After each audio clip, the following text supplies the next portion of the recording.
কি বলছে সে নিজের মতো করে সাবেক দেশে ওই খ্রিস্টানদের মতোই মাঝে মাঝে ঈসা আলাইহিস সালামকে যেরকম বানাই ফেলায়, অর্থাৎ ওইটা ছাড়া তারা যদি সবই ঠিক রাখতো আমার মনে হয় যে তারা ইমান সবই ঠিক ছিল। আল্লাহ তাআলা আমরা তাদের জন্য দোয়া করি, আল্লাহ তাআলা তাদেরকে হেদায়েত দান করুন। এবং রাসূলুল্লাহ সাল্লাল্লাহু আলাইহি ওয়াসাল্লাম বলেছেন যে তোমরা আমাকে নিয়ে বাড়াবাড়ি করো না, যেভাবে নাকি খ্রিস্টানেরা ঈসা ইবনে মারইয়ামকে নিয়ে করেছে।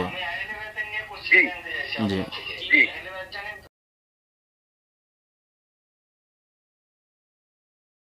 আসসালামু আলাইকুম ওয়া রাহমাতুল্লাহ। ওয়ালাইকুম আসসালাম ওয়া রাহমাতুল্লাহি ওয়া বারাকাতুহু। শাহেদ কেমন আছেন আপনি? আলহামদুলিল্লাহ ভালো আছি। কে বলছিলেন? আমি মোহাম্মদ মিজানুর রহমান বলছিলাম, কুমিল্লা জেলা থেকে বলছিলাম। আমি পেশায় একজন সাংবাদিক। আচ্ছা, কোন কোন প্রতিষ্ঠানের সাংবাদিক? আমি মানকণ্ঠ পত্রিকায় করি, লেখালেখি করি, এখন খুব কম। তো আপনার ওই আইডিতে শেখ মুফতি রাকিবুল ইসলাম, ওই আইডিতে আমি কিছু বাহাস দেখলাম। তো এটা যে দেখে আমার কোনো প্রশ্ন জাগেনি, কারণ আমার এত বড় স্পর্ধা হয়নি যে আপনাদের সাথে এটা কথা বলবো। দু চারটা কথা বলতে ইচ্ছে করতেছে এই প্রোগ্রামে, যারা আপনাকে মাঝে মাঝে প্রশ্ন করে বা বিভিন্ন বিষয় নিয়ে জানার পর এত সুন্দর করে উত্তর দেওয়ার পরেও আপনি এত মার্জিত করে বিভিন্ন রকম রেফারেন্স সহকারে যখন উত্তর দেওয়ার পরেও তারা এটা নিয়ে বাহাসের মধ্যে বারবার তর্ক বিতর্ক করে, তাদের উদ্দেশ্যে আমি কিছু বলার জন্য মূলত আপনাকে ফোন দিচ্ছি। জি বলুন, যদি দয়া করে বলুন। জি আপনি বলুন। প্রথমত আমি যেটা বলতে চাই, কিছু সংখ্যক আমাদের আকলবাজ এরকম মানুষ থাকে যারা এমন কিছু প্রশ্ন নিয়ে আপনাদের সামনে বিতর্ক করে যেগুলো সম্পর্কে সে নিজেও জানে না অতটুকু, কারো কাছ থেকে একটু শুনে। একটু আগে আমি একটা বিতর্ক শুনলাম, যেটা উদ্দেশ্য করে বলতে চাই, নবীজি কি নূরের তৈরি না মাটির তৈরি? এত সুন্দর করে আয়াত দিয়ে বোঝানোর পরও সে তার মাথা গোটা বলদ এই পরিমাণ যে সে আপনার সাথে বিতর্ক করে নবীকে সে নিজের মতো করে বানাচ্ছে, যেখানে আল্লাহ তাআলা ডাইরেক্ট নবীকে বলতেছে বলুন এবারে, এত সুন্দর করে বুঝাচ্ছেন, তারপরে উনি গাড় তেরামি করতেছে। এরপরে দেখলাম একটা বিষয় যে খ্রিস্টানরা দেখেন ভুলের কথা শুনে তারা ঈসা আলাইহিস সালামকে তারা আল্লাহর পুত্র বানিয়ে নিচ্ছে, যার কারণে নবীকে গড বানায় নাউজুবিল্লাহ, যার কারণে তারা কিন্তু ঈমান থেকে ফারাক হয়ে গেছে। অতএব আমাদের মুসলমানদের মধ্যে এরকম কিছু সংখ্যক মানে মানুষ আছে যারা নবী করিম সাল্লাল্লাহু আলাইহি সাল্লামকে অতিরঞ্জিত বেশি ভালোবেসে নবীর জায়গায় না রেখে নূরের তৈরি না মাটির তৈরি এমন অবস্থায় নিয়ে আসে, যেখানে আল্লাহ তাআলা রেফারেন্স সহকারে এত সুন্দর করে বলছে, ওইটাকে ওনারা নিজেদের মন মতো নিয়ে আসে। তো এই বিষয়গুলো আমাদের খুব মানে ইগোতে লাগে যে এত সুন্দর করে বোঝানোর পরও এই সমস্ত লোকগুলা আকল জ্ঞান খাটায় না যে আসলে এখানে আল্লাহ কি বলছে সে নিজের মতো করে সাবেক দেশে ওই খ্রিস্টানদের মতোই মাঝে মাঝে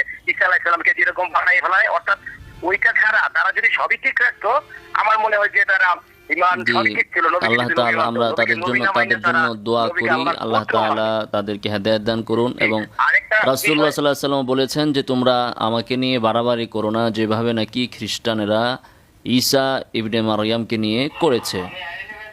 জি আরেকটা হচ্ছে আপনার উদ্দেশ্যে একটা কথা বলা, সেটা হলো আমি ছোট্ট একটা মেসাল বা একটা গল্প দিয়ে বলতে চাই যে রাজা বলতেছিল, রাজার কাছে গেছে হরিণ শিয়াল এবং গাধা, দুইজনে গিয়ে বলতেছিল। শিয়াল বলতেছিল যে রাজামশাই আমি বলতেছি গাধারে যে গাছের রং বা গাছপালার রং সবুজ, আর গাধায় বলতেছে হ্যাঁ এটার রং বলে হলুদ। রাজার কাছে বিচার চাইছে, আপনি বলুন তো এটা সবুজ না হলুদ?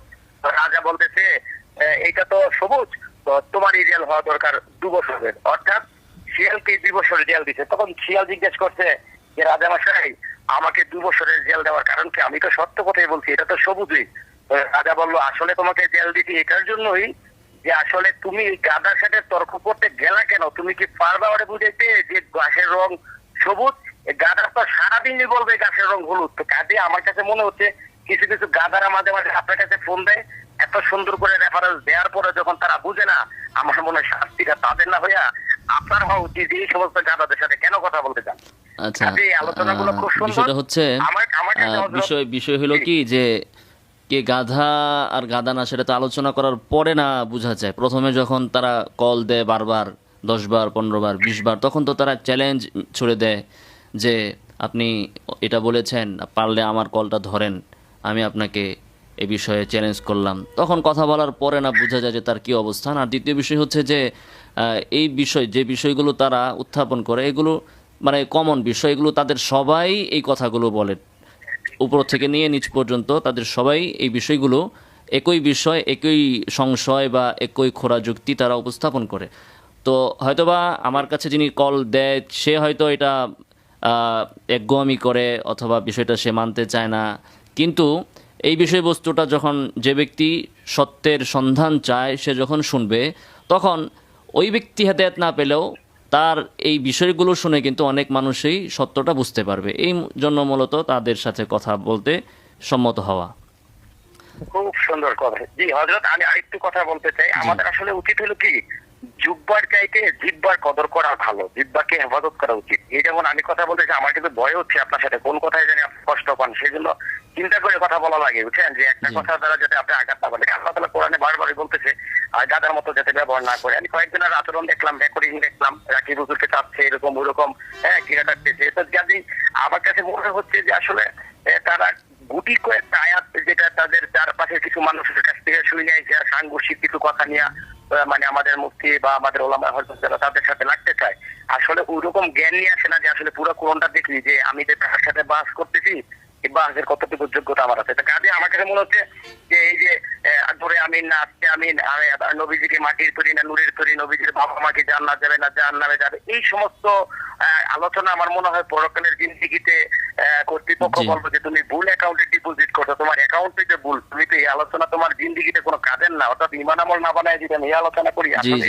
ওই ঠিক এগুলো কোনো আলোচনা নেই না। কাজে আমার মনে হয় হযরত আলোচনাগুলো আরেকটু ডিপলি যখন প্রশ্ন করবে কেউ তখন একটু এড়িয়ে যাওয়ার জন্য আমি আপনাকে আহ্বান জানাবো, কারণ এই সমস্ত আলোচনাগুলো আমার মনে হয় আপনাদের যে জ্ঞানের পরিধি, আমাদের জন্য যে বড় বড় মানে ইয়েগুলো দরকার যেগুলো মানে কোরআন আয়াতগুলো আমরা বুঝি না বা ওই কঠিন কিছু বিষয় আছে ওইগুলো আমাদের দরকার। জি ইনশাআল্লাহ, ঠিক আছে, আপনি অনেক কথা বললেন। ইনশাআল্লাহ আপনার ফোন দেওয়ার জন্য, মতামত দেওয়ার জন্য আপনাকে জাযাকাল্লাহ।